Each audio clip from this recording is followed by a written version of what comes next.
focus now on the smaller end of the market with a focus on mineral mining and production company. Rob Hay joining us from Collins Street Asset Management. Rob, great to have you in the studio. Welcome. Good to see you. Before we get into those specifics, how are you feeling about the space in which you're investing in at the moment?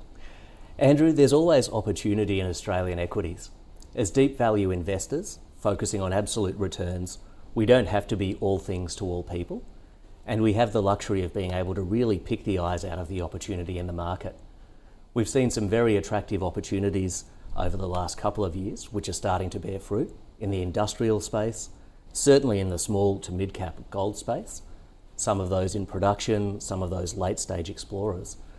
And also, more interestingly, for the benefit of today's interview, looking at some of those in the rare earths and in the mineral sands type area as well, that are on the cusp of some very interesting developments, which we believe will be quite profitable for investors over the medium term.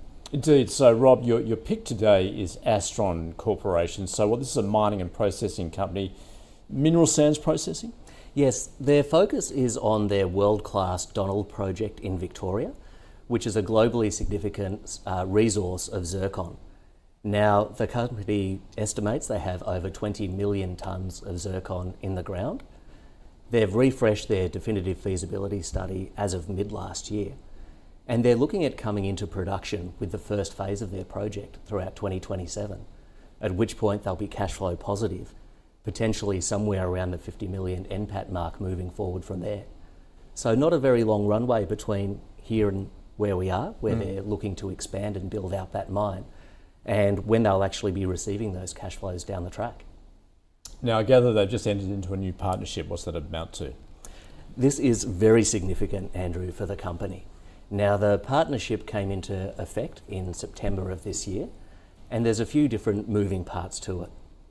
The first is that Energy Fuels, which are a US $1 billion company, injected over $180 million into a joint venture company, of which Astron have 51% stake.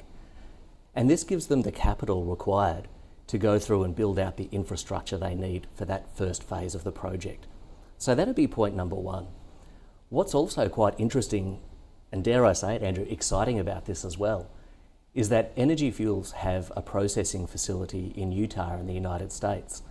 And there's a 100% offtake agreement for the life of the mine, which enables Astron to sell their zircon, have it processed in the US, and from there distribute it out to car manufacturers across Asia, Europe and the Americas. So there's a very clear pathway to commercialisation, which is exciting and will drive revenue and profit for the company. Dare I ask about the outcome of the US election? Will that actually influence this sector, I guess, particularly with Trump, but also Harris to a degree, favouring onshoring, particularly as far as the rare earth sort of segment at the expense of China? The starting point for us, Andrew, when we're looking at companies is to focus on known assets and known cash flows and strong management teams such that they can withstand a change of government or a change of policy or so forth.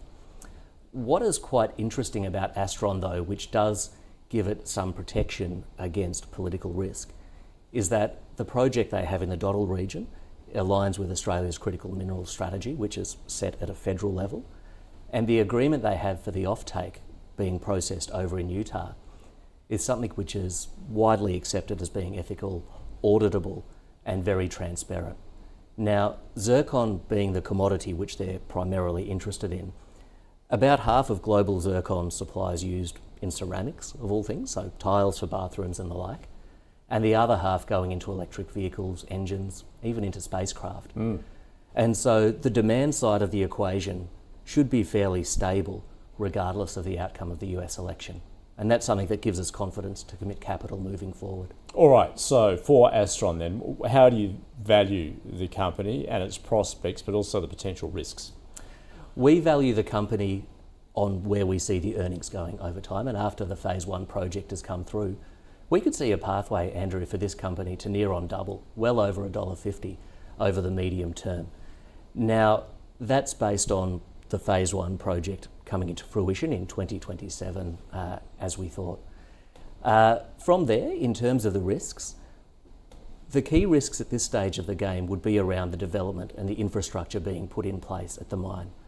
They're in the process of awarding contracts, tendering out different pieces of work at the moment. And projects, be they big, be they small, a house renovation or a large mine site, inevitably have that complication, that sometimes things take a little bit longer to develop than what they should, and that can push those cash flows out over time.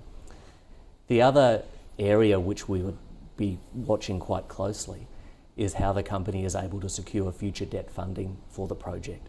Now, whilst Energy Fuels have committed over $180 million into the joint venture company, the project itself, at least in the initial stages, is estimated to be somewhere around 450 million Australian.